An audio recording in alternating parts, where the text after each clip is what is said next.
Assalamualaikum warahmatullahi wabarakatuh. Di sini saya akan mempresentasikan pengaruh gaya dan beban pada konstruksi statis tertentu. Mata kuliah Mekanika Rekayasa dengan dosen pengajar Insinyur Chris Hombokau, Magister Teknik. Sebelum itu, nomor absen saya 20, nama lengkap Taufik Mukarompi dengan nomor induk mahasiswa 22013045, kelas 1B dari program studi Teknik Konstruksi Jalan dan Jembatan. Sebelum itu kita akan masuk ke pengertian gaya. Gaya adalah suatu sebab yang mengubah suatu benda dari keadaan diam menjadi bergerak, atau dari bergerak menjadi diam. Dalam mekanika teknik, gaya dapat diartikan sebagai muatan yang bekerja pada struktur. Contohnya pada kawat tempat benda bergantung, maka segera dapat dipahami pengaruh gaya-gaya dalam sistem itu.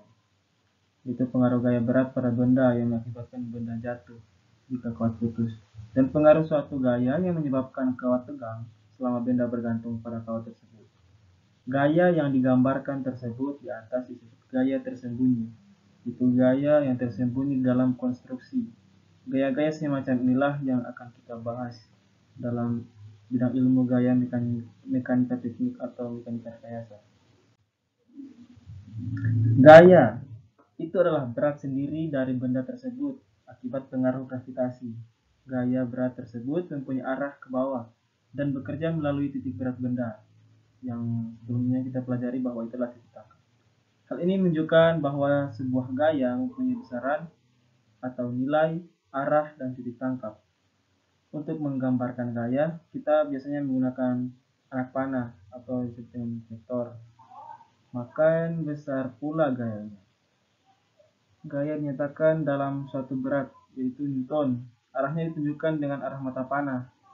Titik tangkap sebuah gaya ditunjukkan oleh sebuah garis melalui sumbu batang panah. Sebagai contoh, gaya P sama dengan 50 kN bekerja tegak lurus ke bawah dan titik tangkap melalui sumbu batang panah.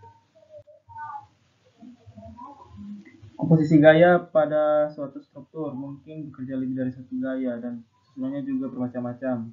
Berbagai kemungkinan komposisi gaya antara lain gaya koliner, konkuren, dan non-konkuren. Pengertiannya bisa teman-teman lihat di sini. Oh ya, gaya-gaya sejajar juga ada. Gaya yang garis kerjanya sejajar atau satu sama lain. Kemudian ada gaya positif, yakni proyeksi gaya pada suatu sumbu akan positif bila arahnya ke kanan atau ke atas. Kemudian gaya negatif, proyeksi gaya pada suatu sumbu akan negatif bila gaya tersebut ke kiri atau bergerak ke bawah.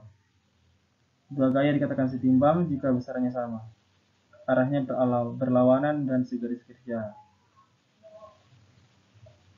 Untuk tiga gaya dikatakan seimbang apabila gaya satu dengan resultan dua gaya lainnya mempunyai besaran yang sama, segaris kerja, dan arahnya berlawanan. Nah, ini adalah contoh beban atau muatan terbagi merata pada konstruksi balok, plat lantai, rangka atap, dan lain-lain. Ini adalah muatan atau beban yang terbagi secara segitiga. Dari sistem pembenaan pada suatu konstruksi dapat dibedakan menjadi beban atau muatan langsung. Adalah beban atau muatan yang diteruskan secara langsung ke tanah atau elemen struktur yang lain. Beban atau muatan tak langsung adalah beban yang diteruskan secara tidak langsung ke tanah melalui elemen struktur lain. Bisa teman-teman lihat pada gambar. Tumpuan roll atau roda atau bisa juga perletakan geser mampu menahan gaya yang arahnya tegak lurus bidang di mana tumpuan diletakkan. Tumpuan sendi mampu menahan gaya yang arahnya tegak lurus dan sejajar bidang.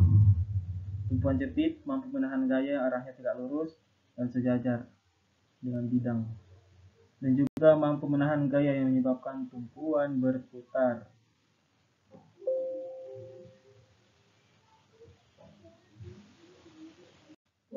Sekian presentasi singkat saya. Saya mohon maaf. Assalamualaikum warahmatullahi wabarakatuh.